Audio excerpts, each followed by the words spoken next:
"She's killing him! Please, sir, she's killing him!" The scream shattered the silence of the sprawling Moretti estate on a rainy Tuesday in Chicago.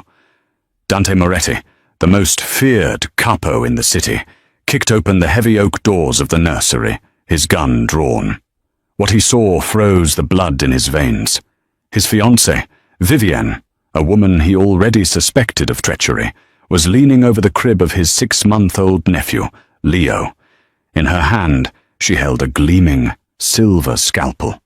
The maid, Clara, was on her knees, clawing at Vivienne's dress, sobbing, begging her to stop. It looked like a cold-blooded execution. It looked like pure evil. But what happened in the next 10 seconds wouldn't just change the hierarchy of the underworld. It would reveal a conspiracy so twisted that even the FBI couldn't predict it. You think you know who the villain is? You have no idea. This is the story of how a single unbelievable act exposed a monster living in plain sight. Chicago, October 14th. The marriage was never about love. In our world, the world of high-stakes logistics, shadow banking, and waste management, love is a liability. The union between Dante Moretti and Vivienne Roche was a merger, nothing more. A peace treaty written in blood between the Italian South Side and the French-Canadian syndicates controlling the northern border. Dante Moretti was a man sculpted from violence and expensive scotch. At 32, he ran the city with a terrifying efficiency. He was handsome in a way that warned you not to touch. Dark eyes, sharp jaw, and a silence that spoke louder than threats. He didn't want a wife. He wanted order. Vivienne was the price of that order. They called her the Ice Queen in the tabloids. At 26, she was a former surgeon who had lost her license under mysterious circumstances 2 years prior. Tall, pale, with eyes like shattered glass, she moved through the Moretti estate like a ghost. She spoke rarely. She smiled never. "She's a statue," Dante had complained to his underboss, Salvatore Sal Ricci, a week after she moved in. "I come home, she's reading in the library. I leave, she's staring out the window. She's plotting something, Sal. Roche didn't send me a wife. He sent me a spy." But the real power in the house wasn't the fiancé. It was the help. Enter Clara.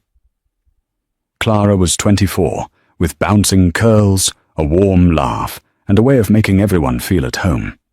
She had been the head nanny for Dante's nephew Leo, ever since Dante's brother and sister-in-law died in a car bombing 6 months ago. Leo was Dante's heir, his heart, the only innocent thing left in his life. And Clara was Leo's surrogate mother.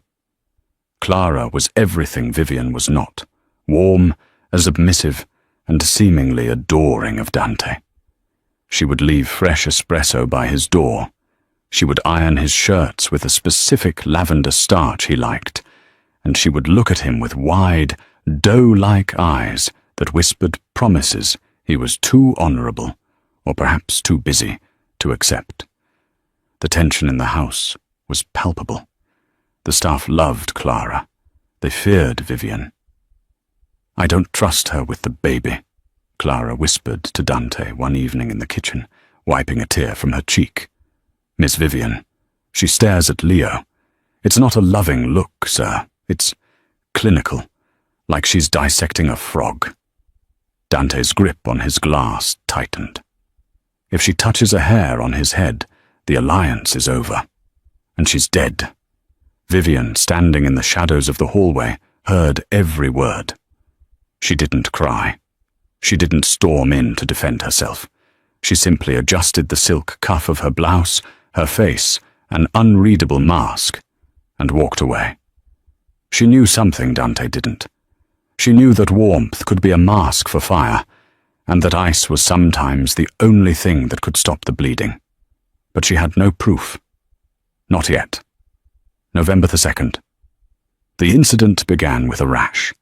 Baby Leo, usually a giggling bundle of joy, had become fussy. His skin was mottled with red patches, and his breathing had developed a slight wheeze. Dante had summoned the family doctor, Dr. Aris Thorne, a man on the payroll, discreet and expensive. Thorne had examined the boy, prescribed a mild steroid cream, and assured Dante it was just eczema. "He's stressed," Clara had cooed, rocking the baby while shooting a fearful glance at Vivian across the room. Babies pick up on tension in the house.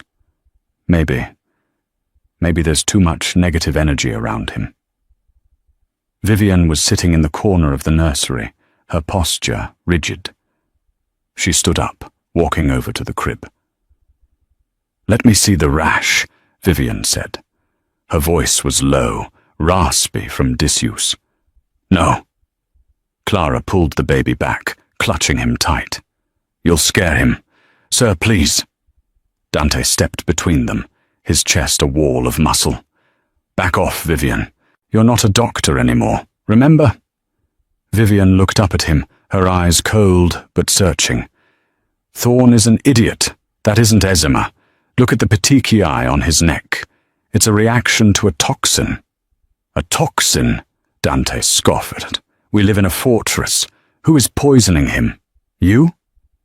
"Check the detergent," Vivian said flatly. "Or the oils she uses." She pointed a manicured finger at Clara. Clara burst into tears. "I use organic lavender oil. I buy it myself from the market. How could you accuse me of hurting Leo? I love him like my own."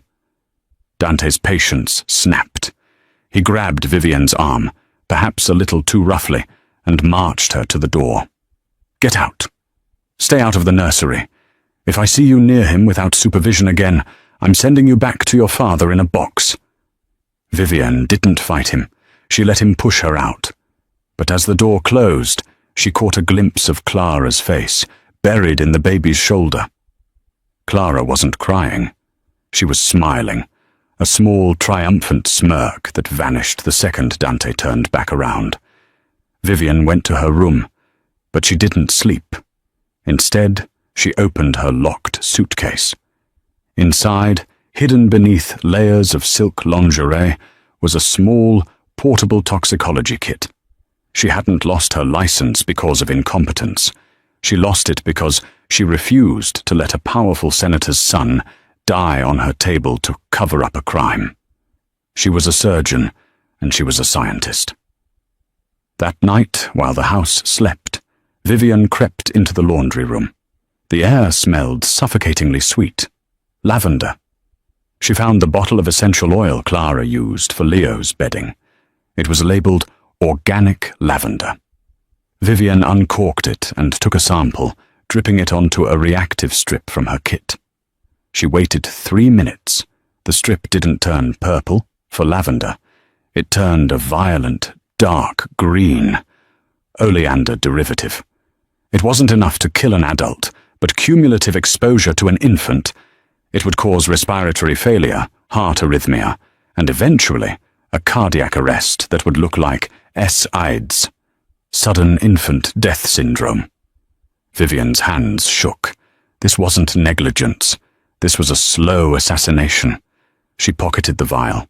She needed to tell Dante. But who would he believe? The Ice Queen spy, or the weeping, devoted maid who warmed his bed with espresso and kindness? She needed undeniable proof, or she needed to act.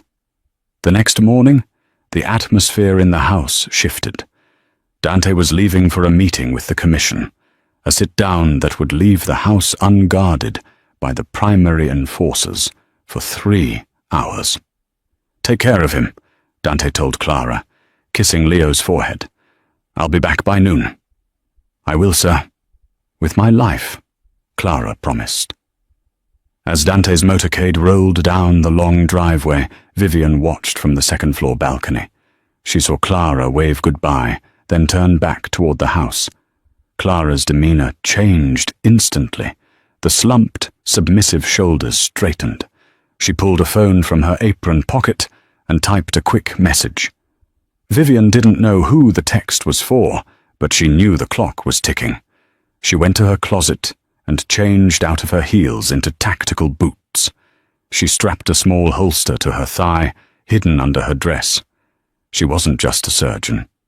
She was a roach, and she wasn't going to let a baby die to facilitate a power play. She walked down the hallway toward the nursery. The door was ajar. "Shh, shh, little prince," she heard Clara's voice. But the tone was different now. It was mocking. "Go to sleep. Uncle Dante is going to be so sad. But then he'll need someone to comfort him, won't he? Someone to help him forget." Vivian stopped. It wasn't just about killing the heir. It was about securing the throne. Clara wanted to be the Mafia queen, and the only things standing in her way were a 6-month-old baby and the arranged fiancé. Vivian pushed the door open.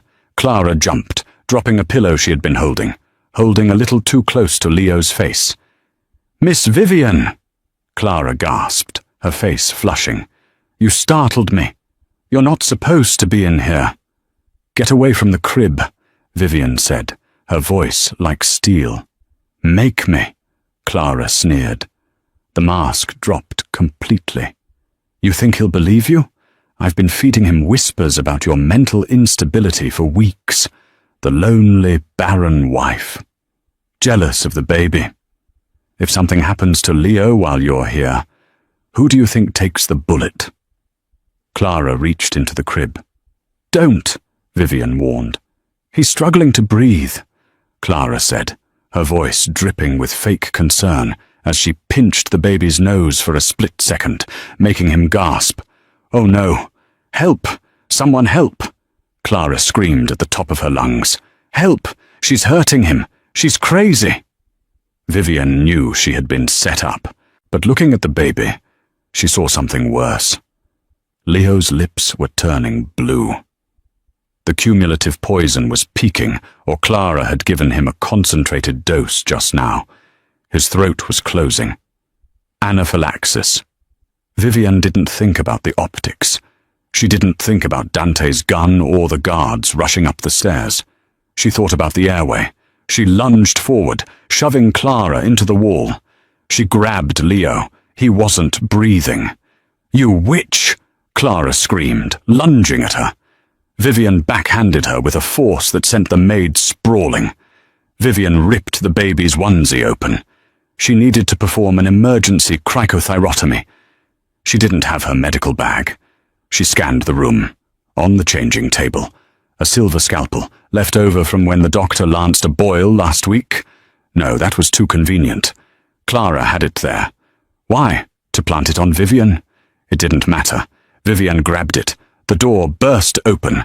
Dante had returned early. "She's killing him! Please, sir, she's killing him!" Clara shrieked, pointing a shaking finger. Dante saw Vivian, holding the blade over the baby's throat. This brings us back to the beginning. November 2nd, the nursery. Dante's finger tightened on the trigger of his custom Beretta. He was a man who could hit a moving target at 50 yards, and right now, his target was the woman he had promised to protect, holding a blade to his bloodline. "Drop it, Vivian," Dante growled, his voice vibrating with a lethal calm. "Step away from the crib, or I will paint the walls with you." "Don't shoot!"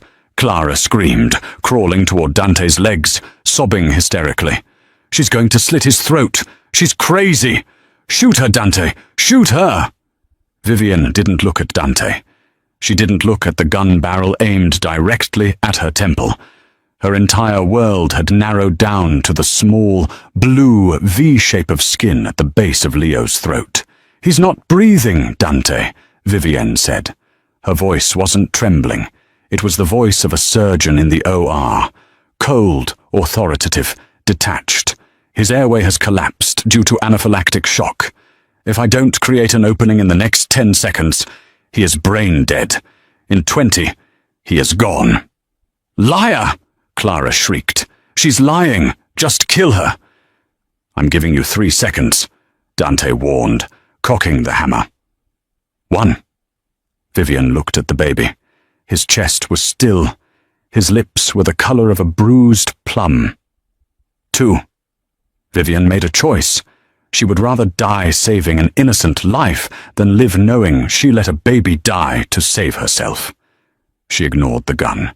With a fluid, practiced motion, she pressed the scalpel into the soft hollow of the baby's throat. Bang! The gunshot deafened the room. Plaster exploded from the wall inches above Vivienne's head. Dante had missed on purpose, a warning shot. But he froze when he saw what happened next. Vivienne didn't slash. She didn't stab. She made a precise, vertical incision, no longer than a centimeter. Blood welled up, bright and terrifying, but Vivienne didn't flinch.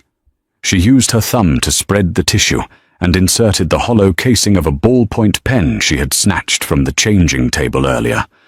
A sharp, wet hiss filled the room. It was the sound of air rushing into a vacuum. Leo's chest heaved. Once, twice. And then a sound that brought Dante to his knees.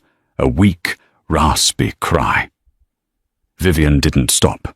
She held the makeshift tube in place, her hands covered in blood, checking the baby's pulse with her other hand.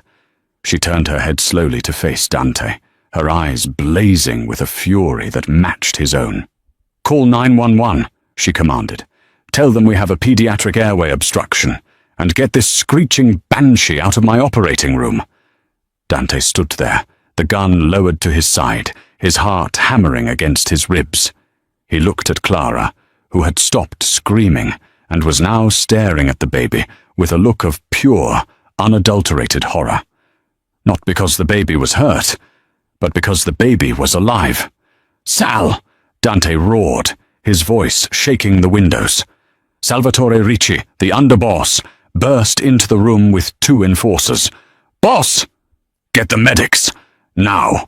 Dante barked. He holstered his weapon and walked over to the crib. He looked at Vivienne. She was pale, her dress ruined with blood, but she held the tube steady with hands of stone. "You cut him," Dante whispered, disbelief warring with relief. "I bypassed the obstruction," Vivienne corrected, her adrenaline starting to crash, making her knees weak. "I saved him. But the poison is still in his system. We need the antidote." "Poison?" Dante's eyes snapped to Clara. Clara scrambled back, her face a mask of innocence. "She's lying. She cut his throat, and now she's making up stories to cover it. Look at her. She's covered in blood. She's a monster." Dante looked between the 2 women. One was his brother's trusted nanny, weeping on the floor. The other was the daughter of his enemy, holding a bloody knife. The old world rules said, "Trust the loyalty you know." But Dante's gut, the instinct that had kept him alive in the Chicago underworld for a decade, was screaming that something was wrong. "Sal," Dante said quietly, "take Leo and the medics to the private clinic. Secure the perimeter. No one in, no one out." "And her?" Sal gestured to Vivienne. Dante's eyes hardened. "Lock her in the basement holding Cell.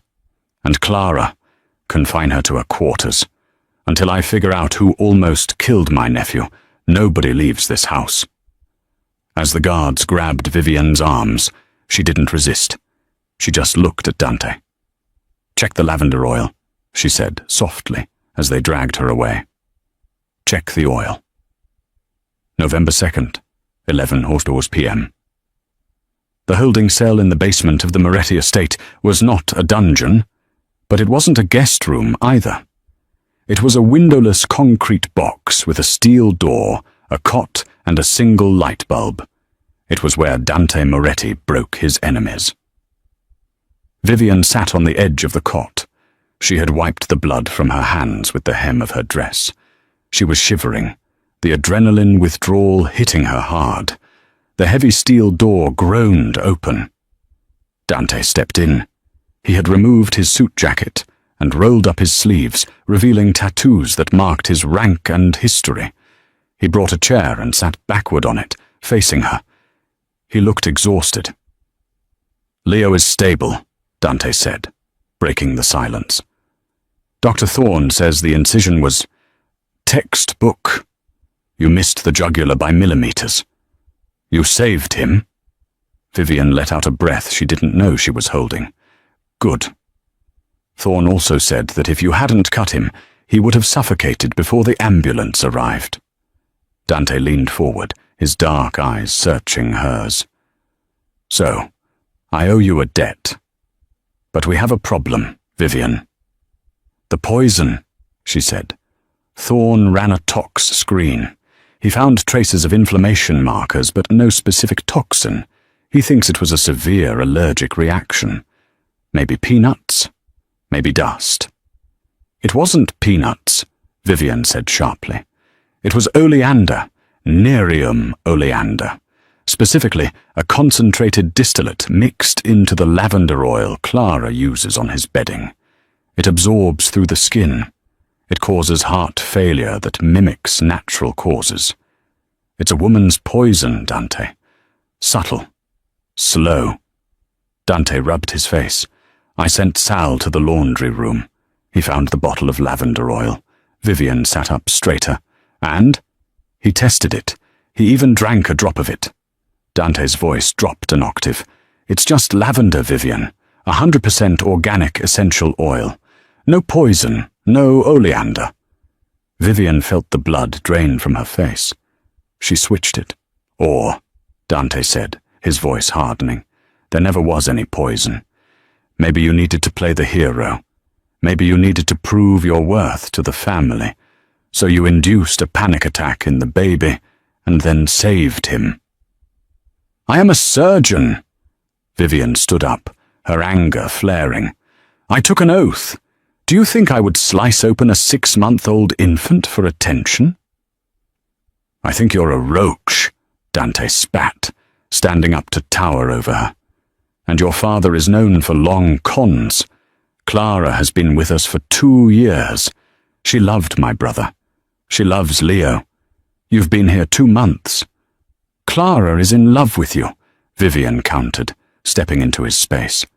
She wants to be the mother of that house. She wants to be Mrs. Moretti. And Leo was the only thing keeping you tied to the memory of your brother and me. I'm just the obstacle in her way. Dante grabbed her chin, forcing her to look at him. His touch was rough, but his thumb brushed her cheekbone with a confusing gentleness. Give me one reason why I shouldn't put a bullet in you right now for cutting my flesh and blood. One piece of proof. Vivian didn't flinch. I kept a sample. Dante froze. What? Last night, when I tested the oil, I knew she might switch the bottle if I got caught, so I dipped a handkerchief in the original bottle. It's taped to the underside of the vanity drawer in the guest bathroom. Dante stared at her for a long moment. He saw the defiance in her eyes. It wasn't the look of a liar. It was the look of someone who had calculated every move. If I go up there, Dante whispered, and there is nothing under that drawer, you don't leave this room alive. Go, she challenged. Dante turned and banged on the door for the guard. Watch her. If she moves, shoot her. He stormed out. Vivian sat back down, her heart pounding. She prayed the adhesive tape had held. She prayed Clara hadn't found that, too. November 3rd, 1:00 a.m. Dante returned 20 minutes later. His face was unreadable. In his hand, he held a plastic evidence bag. Inside was a lace handkerchief, stained with a faint, oily residue. He threw the bag onto the small table. Sal ran it through the mass spectrometer we use for testing product purity, Dante said. Vivian waited. Oleander, Dante said. The word hung in the air like smoke. High concentration, lethal over time. Vivian closed her eyes, relief washing over her. I told you.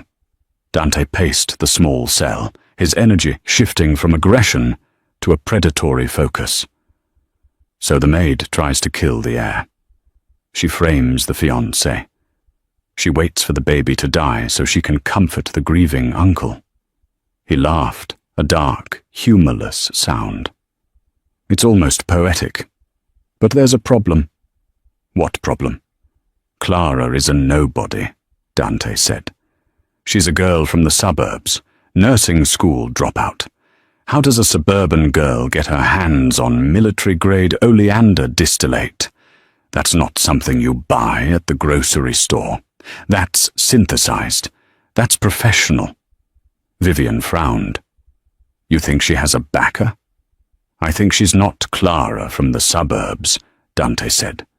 Sal dug deeper while the lab was running the test. We ran her fingerprints, not against the employment database, but against the federal watch lists.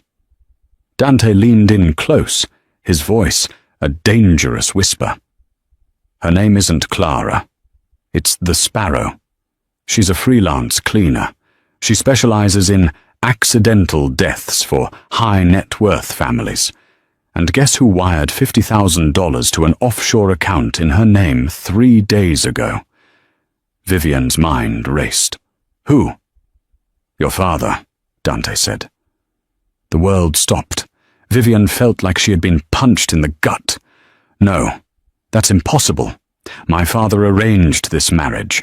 He wants the alliance. Does he? Dante asked. Or did he want to plant you here as the perfect scapegoat?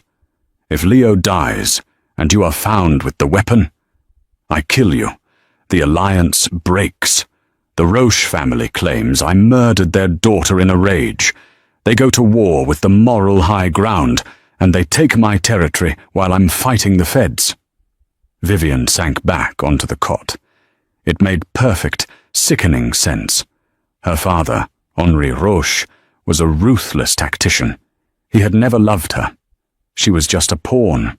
If sacrificing her meant destroying the Moretti Empire from the inside, he wouldn't hesitate.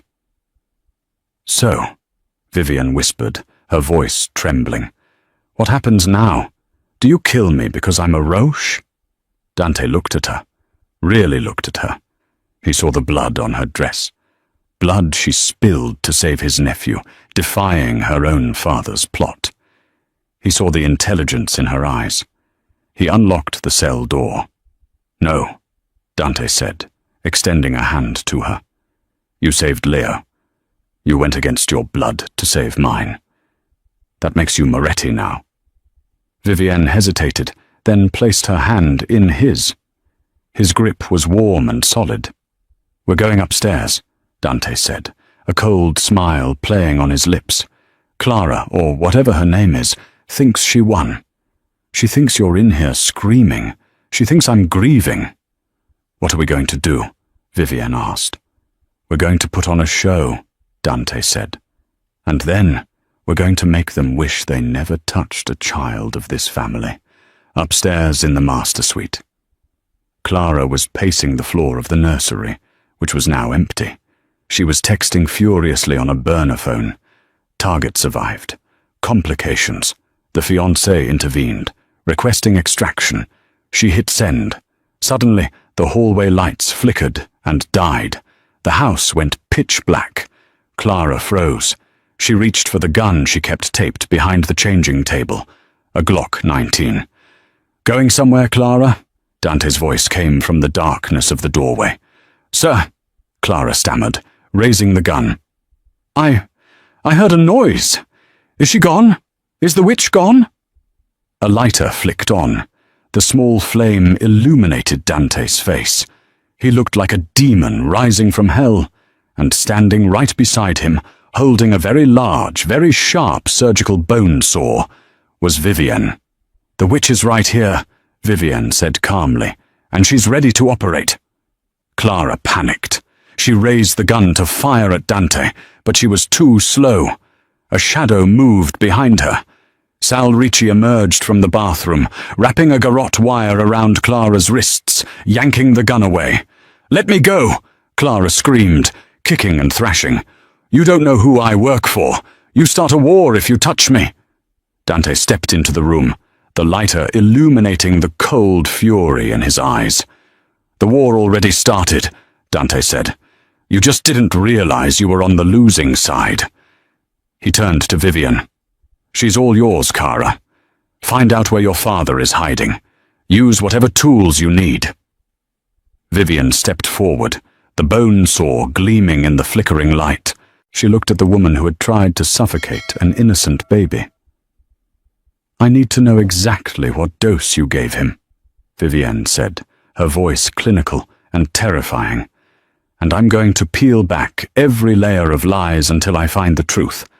Anatomically speaking, of course," Clara screamed, but the night was far from over. Because as Clara broke, sobbing out coordinates and bank account numbers, Sal's radio crackled to life. "Boss," the perimeter guard's voice came through, sounding panicked. "We have company. 3 SUVs. Blacked out. They just rammed the front gate." Dante checked his weapon. "Roach?" "No," the guard shouted over the sound of automatic gunfire. "It's not Roach. It's the feds. FBI. And... wait, they're not alone. They have your brother with them." Dante froze. "My brother is dead. He's standing right here, boss, and he's telling us to stand down." Dante and Vivienne looked at each other.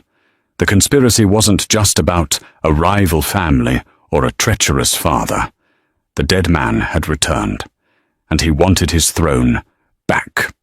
November 3rd, 1:15 a.m. The front doors of the Moretti estate didn't open. They were blown off their hinges. Dante stood at the top of the grand staircase, his gun drawn, shielding Vivienne behind him. Sal Ricci and 3 loyal enforcers took positions behind the marble pillars of the foyer. The air was thick with dust and the smell of cordite. Through the smoke, a figure walked in. He was flanked by men in tactical gear with FBI emblazoned on their vests, but they didn't move like cops. They moved like mercenaries. The man in the center lowered his assault rifle. He had the same dark hair as Dante, the same sharp jawline, but his eyes were lighter, a piercing, icy hazel. He wore a Kevlar vest over a tattered suit. "Marco," Dante's voice cracked. It was the sound of a man seeing a ghost. Marco Moretti grinned. It wasn't a warm smile. It was a predator's baring of teeth. "Hello, little brother. You look like you've seen a dead man." "You died," Dante whispered, lowering his gun slightly, his shock overriding his training. "We buried you. I identified the body. The car bomb. A body double," Marco said, stepping over the debris. "A poor drifter I pulled off the street. Dental records are easy to fake when you own the coroner. I had to disappear, Dante. The Roche family was closing in. I needed them to think the head of the snake was cut off, so I could strike from the tall grass." "You left me," Dante said, his shock turning to a simmering rage. "You left me to clean up the mess. You left your son. Leo needed a father." "And I'm here now," Marco said, spreading his arms. "I'm back to take what's mine, the family, the territory, and my son." He looked around the foyer. "Where is he? Where is Leo?" Vivian stepped out from behind Dante. She still held the bone saw, though she had lowered it. She looked at Marco, analyzing him with the same clinical precision she used on a patient. She saw the dilated pupils, the slight tremor in his left hand, the way he scanned the room not for threats, but for exits and valuables. And most importantly, she noticed what he didn't ask. He didn't ask if Leo was healthy. He didn't ask about the poisoning. He didn't ask about his wife, who had died in the same explosion he supposedly survived. "He's safe," Vivian said coldly. "No thanks to the people you let into this house." Marco's eyes snapped to her. "The Roche girl. I heard Dante bought himself a bride. Pretty thing. Shame about your father." "What about my father?" Vivian asked. "He's dead," Marco said casually. "My friend's here." He gestured to the armed men. "Paid Henri Roche a visit an hour ago. The northern border is mine again." Dante stiffened. "You killed a commission boss without a sit-down. That's war, Marco. That's suicide." "It's a revolution," Marco snapped. "The old ways are dead, Dante. I made a deal. The feds get the lower-level runners, and I get immunity. I get to rule Chicago as a legitimate businessman. But I need the assets. I need the trust fund. The pieces clicked into place for Dante. The Moretti family fortune wasn't in a vault. It was in a trust secured by biometric data. Specifically, the DNA of the heir. "That's why you're here," Dante said, his voice dropping to a deadly whisper. "Not for your brother, not for your son. You're here for the money. You need Leo's fingerprint to unlock the offshore accounts." "It's my money," Marco roared, his calm facade cracking. "I built this empire, and you're just the caretaker. Now bring me the boy." From the floor above, a shrill laugh echoed. Dante and Vivian looked up. Sal had dragged Clara out onto the balcony, overlooking the foyer. She was bound and gagged, but Sal pulled the gag down. "Tell them, Clara," Marco shouted. "Tell them it's over." Clara looked down at Dante, her eyes gleaming with madness. "He was never dead, you idiot," she spat at Dante. "I've been warming his bed for 2 years while you mourned him. I was the one who planted the bomb. I was the one who killed his wife." Dante felt the world tilt. "What?" "She was going to leave him," Clara sneered. "She was going to go to the police.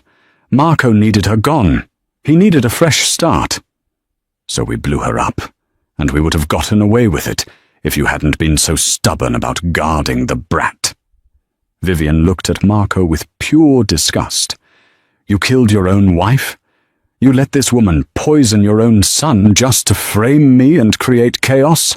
"I didn't want him poisoned," Marco defended, sounding like a petulant child. "Clara went off script. She was supposed to just scare you off, but it doesn't matter now. Give me the boy, Dante, and I'll let you walk away. I'll let you live." Dante raised his gun again. The brotherly love had evaporated, replaced by the cold, hard resolve of the Don. "You're not my brother," Dante said. "My brother died 6 months ago. You're just a ghost, and I banish ghosts." "Kill them," Marco ordered the mercenaries. "Kill everyone but the baby." November 3rd. 1:15 a.m. The foyer. The explosion of the front doors wasn't just a sound. It was a physical blow that shook the foundation of the Moretti estate. The heavy oak, reinforced with steel, splintered inward, sending shards of wood flying like shrapnel across the marble floor. Dante Moretti didn't flinch. He shoved Vivian behind the thick, fluted column of the grand staircase, his body becoming a human shield. His custom beretta was already up, the safety off, his eyes scanning the swirling cloud of dust and drywall hanging in the entryway. "Sal!" Dante barked, his voice cutting through the ringing in their ears. "Positions, protect the stairs." "Salvatore, Sal." Ricci, bleeding from a cut on his forehead, but moving with the grace of a veteran soldier, slid behind an overturned mahogany table. 3 loyal enforcers fanned out, their weapons trained on the smoke. Then the silence returned.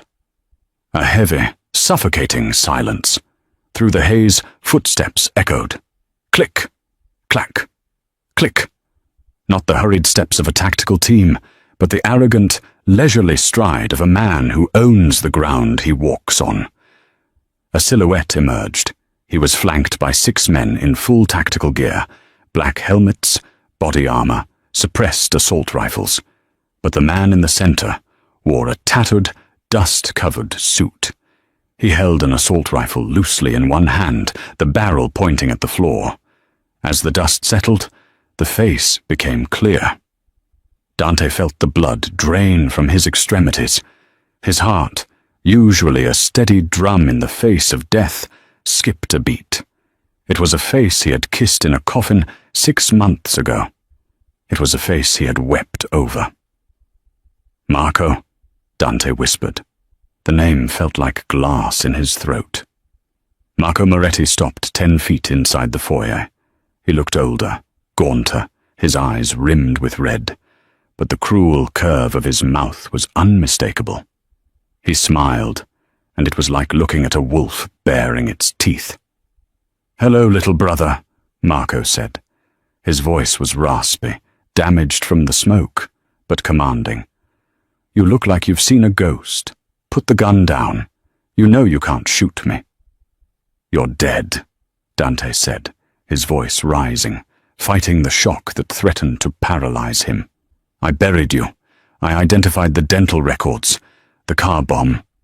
There was nothing left but a body double," Marco interrupted, waving his hand dismissively. "A homeless drifter with a similar build. It cost me 50 grand to swap the dental records and bribe the coroner. A small price to pay for a clean slate." Marco took a step forward, his boots crunching on the glass. "I had to disappear, Dante. The Roach family. This woman's father." He pointed the barrel of his rifle toward Vivian. "They were closing in. They were going to indict me. I needed them to think the head of the snake was cut off. I needed you to take the heat while I maneuvered from the shadows." "You left me?" Dante said. The shock was evaporating, replaced by a cold, searing rage. "You left me to clean up your mess. You left the family vulnerable. You left your son." At the mention of Leo, Marco's expression didn't soften. It tightened. "I'm here now," Marco snapped. "I'm back to take what's mine, the territory, the connections, and the boy." He scanned the room, his eyes darting up the stairs. "Where is he? Where is the heir?" Vivian stepped out from behind Dante. She still held the surgical bone saw she had used to threaten Clara. Her dress was ruined, stained with the blood of the nephew she had saved, but her posture was regal. She looked at Marco not with fear, but with the diagnostic stare of a surgeon looking at a tumor. "He is safe," Vivian said, her voice like ice. "No thanks to you. You let a poisoner live in his nursery." Marco laughed, a dry, hacking sound. "Ah, the Roche bride. Pretty. Sharp tongue. Shame about your father." Vivian went still. "What about my father?" "Dead," Marco said casually, as if discussing the weather. "My associates paid Henri Roche a visit an hour ago. The northern border is mine again. I made a deal with the feds, Dante, the corrupt ones. I give them the low-level runners, they give me immunity. I come back as a legitimate businessman. But to do that, I need the trust fund." The realization hit Dante like a physical blow. The Moretti family fortune, hundreds of millions in liquid assets, was locked in an offshore trust. It was biometric. It required the fingerprint of the living Don, or his direct male heir. "That's why you're here," Dante said, his grip on the gun tightening until his knuckles turned white. "Not for your brother. Not for your son. You're here because your fingerprints were burned off in the accident. You faked, aren't they? You can't access the money. You need Leo's hand." "It's my money," Marco roared, his calm facade shattering. "I built this empire. You were just the caretaker. Now bring me the boy, or I burn this house down with all of you inside." From the floor above, a high, manic laugh echoed down the stairwell. Dante and Vivian looked up. Sal had dragged Clara out onto the mezzanine balcony. She was bound with zip ties, her lip bleeding, but her eyes were wild with delight. "Tell them, Clara!" Marco shouted up to her. "Tell them it's over." Clara leaned over the railing, looking down at Dante with pure venom. "He was never dead, you idiot," she spat. "I've been communicating with him for 2 years, even before the bomb. I was the one who planted it." Dante felt the world tilt on its axis. "You?" His wife was going to leave him, Clara sneered, nodding toward Marco. "She found out about the offshore accounts. She was going to go to the police. Marco needed a fresh start. So we removed the problem. We blew her up. And I stayed behind to watch the baby until Marco could return." Vivian looked at Marco with profound disgust. You killed your own wife? You let this woman poison your son just to create chaos and frame me? I didn't want him poisoned, Marco defended, sounding like a petulant child caught in a lie. Clara went off script. She was jealous. She was supposed to just scare you off, get you out of the house. But it doesn't matter now. Marco raised his rifle, aiming it squarely at Dante's chest. Give me the boy, Marco commanded, and I'll let you walk away. I'll let you live, little brother. Dante looked at the man he had idolized his entire life. He saw the greed, the narcissism, the rot that had eaten his soul long before he faked his death. You're not my brother, Dante said, his voice dropping to a deadly, vibrating bass. My brother died 6 months ago. You're just a ghost, and I banish ghosts. Marco's eyes widened. Kill them, he screamed to his mercenaries. Kill everyone but the baby, the foyer erupted. Move! Dante shoved Vivian so hard she nearly fell, throwing her behind the marble pillar, just as the stone exploded into dust where her head had been. Rat-tat-tat-tat! The sound of automatic fire was deafening in the enclosed space. Sal and the enforcers on the balcony unleashed a hail of suppression fire, raining bullets down on Marco's team. 2 of the mercenaries scrambled for cover behind the overturned furniture, while Marco ducked behind a statue of a Roman centurion. Stay down, Dante yelled, leaning out to fire 2 controlled shots. He hit a mercenary in the leg, sending him sprawling, but the body armor absorbed the kill shots. We can't stay down, Vivian yelled back, ripping the hem of her silk dress to tie her hair back. Her hands were shaking, not from fear, but from adrenaline. They have military-grade armor. Your pistols won't penetrate the vests. We're trapped. I'm open to suggestions, Dante fired again, forcing Marco to keep his head down. But unless you have a grenade in your pocket, we hold the line. Vivian looked around frantically. The foyer was a kill box. They were pinned, but behind them, the service hallway led to the industrial kitchen. Her mind raced back to the layout of the house. The kitchen had been renovated recently. The gas lines, the massive industrial stoves. I need a distraction, Vivian shouted, grabbing Dante's arm. No, stay here! Trust me, she screamed over the roar of gunfire. Cover me for 3 seconds. Before Dante could stop her, Vivian bolted. She broke from the cover of the pillar, sprinting across the open expanse of the polished floor toward the service hallway. Vivian! Dante roared. He broke cover, exposing himself to draw fire. Bullets stitched a line across the floor, inches behind Vivian's heels. One round clipped the heel of her boot, sending her stumbling, but she tucked and rolled, sliding into the darkness of the hallway. Dante took a hit.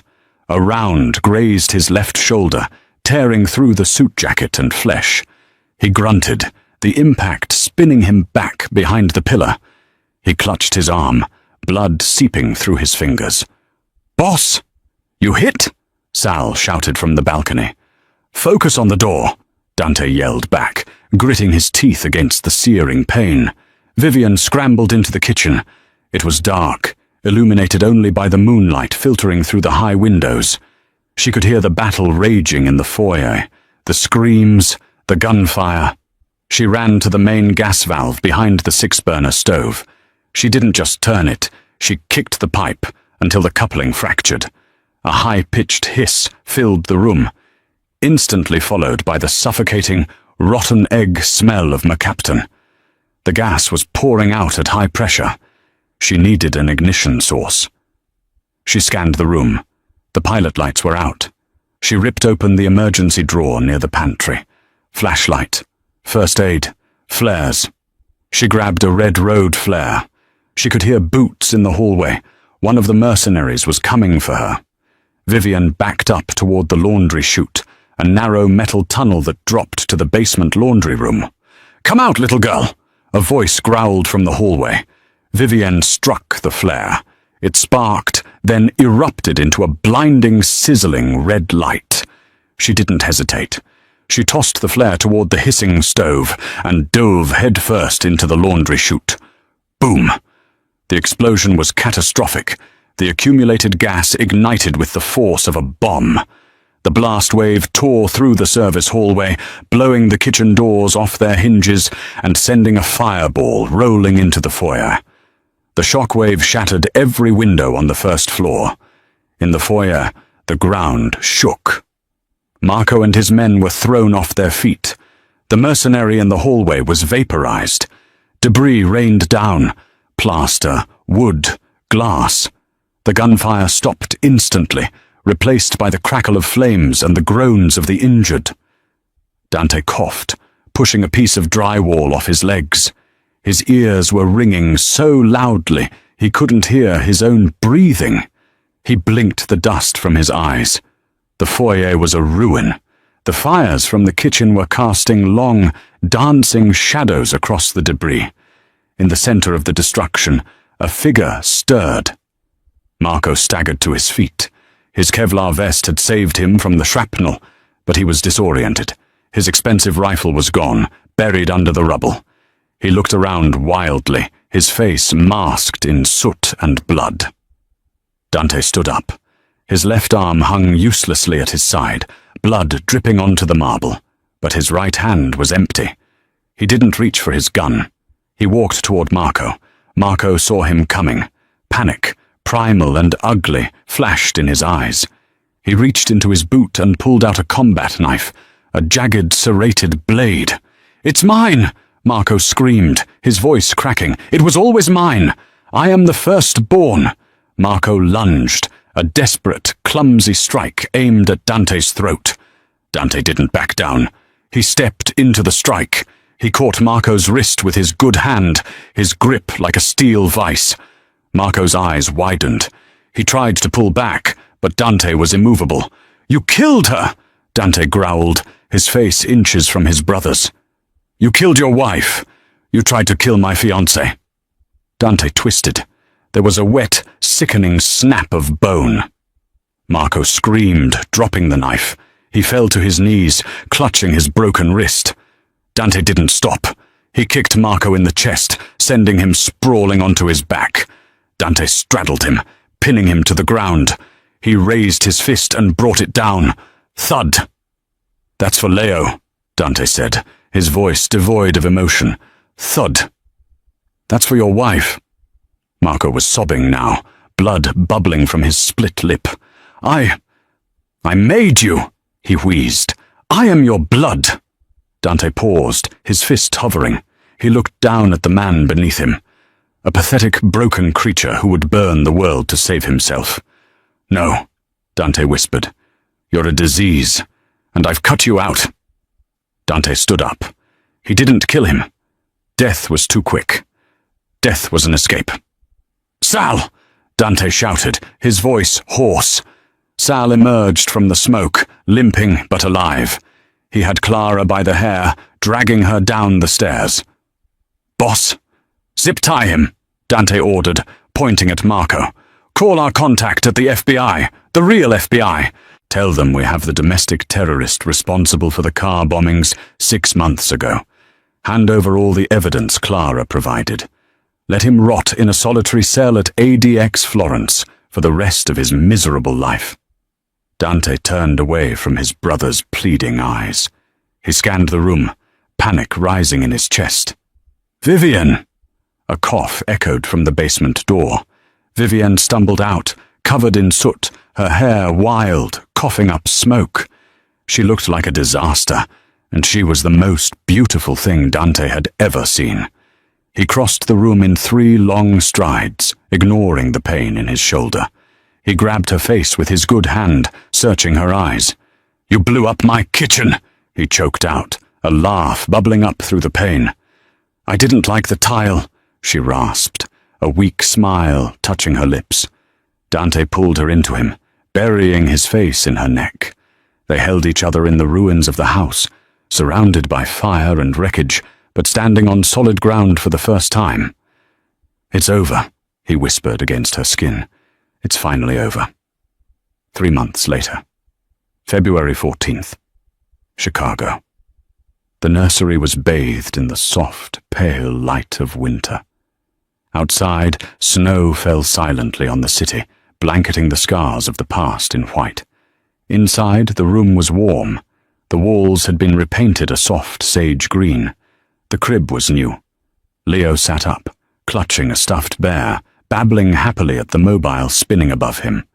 He was chubby, rosy-cheeked, and vibrant. The shadows under his eyes were gone. The poison was a memory. Vivian stood by the window, sipping coffee. She wore a simple cashmere sweater and jeans. On her finger, the heavy, ostentatious ring Henri Roche had chosen was gone. In its place was a sleek band of black titanium and diamond, Dante's design, unbreakable. Dante walked into the room. He moved well, though he favored his left shoulder slightly. He wrapped his arms around Vivian from behind, resting his chin on her head. "The meeting with the commission is done," he said softly. "And?" Vivian asked, leaning back into him. "With Roche dead and Marco facing 3 consecutive life sentences, the territories have consolidated," Dante said. "They confirmed it. I am the Capo dei Capi, the King of Chicago." Vivian turned in his arms. She traced the faint scar on his jawline. "And what does that make me?" she asked. "The trophy wife?" Dante laughed, a genuine warm sound that had become common in the house over the last few months. "You?" He looked at her with a mixture of reverence and awe. "You're the woman who performed surgery in a nursery and blew up a hit squad with a road flare. You're not a trophy, Vivian. You're the boss." "I prefer the surgeon," she teased. Dante kissed her. It was deep and slow, filled with the promise of a future they had fought for in blood. "Happy Valentine's Day, Mrs. Moretti," he whispered. "It's not Valentine's Day," she smiled. "It's just Tuesday. Every day you're alive is a holiday," he said seriously. He walked over to the crib and picked up Leo, lifting the giggling baby high into the air. The boy grabbed Dante's nose, shrieking with delight. The house was no longer a fortress of secrets. It was a home. The monsters were gone, locked away in cages or buried in the ground. And in their place, a family stood, forged in fire, bound by blood, and protected by a love that was absolutely, undeniably lethal. And that is how the Ice Queen melted the heart of the Chicago underworld, not with sweetness, but with steel. The story of Dante and Vivian proves that sometimes the monsters aren't the ones with the guns.